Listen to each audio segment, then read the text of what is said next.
کہتے ہیں خوبصورتی ایک نعمت ہوتی ہے، لیکن اگر وہی نعمت آزمائش بن جائے تو کیا ہوتا ہے؟ ہیزان کے ایک عظیم محل میں شہزادی پیدا ہوئی، جس کے چہرے پر روشنی تھی، جس کے کردار میں حیا اور دل میں ایک عجیب سا سکون تھا۔ وہ کسی غرور کی وارث نہیں تھی، بلکہ عاجزی کی زندہ مثال تھی۔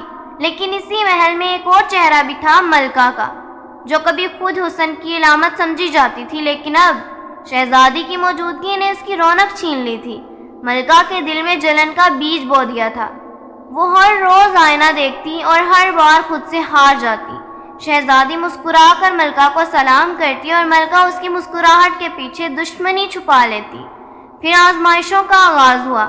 شہزادی پر الزام لگے، خدمتگار بدل دیے گئے، دعائیں چھین لی گئی اور محل کی روشنی قید خانے کی تاریکی بن گئی۔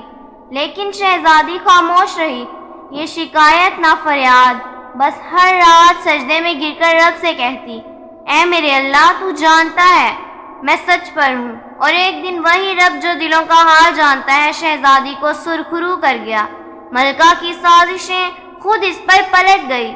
محل نے دیکھا ایک خوبصورت چہرہ کیسے صبر کی چادر اوڑھے رہا، اور اللہ نے اسے عزت کا تاج عطا کر دیا، کیونکہ اللہ صبر کرنے والوں کے ساتھ ہے۔ اور خوبصورتی صرف چہرے کی نہیں ہوتی، اصل خوبصورتی دل کی سچائی اور صبر میں ہوتی ہے۔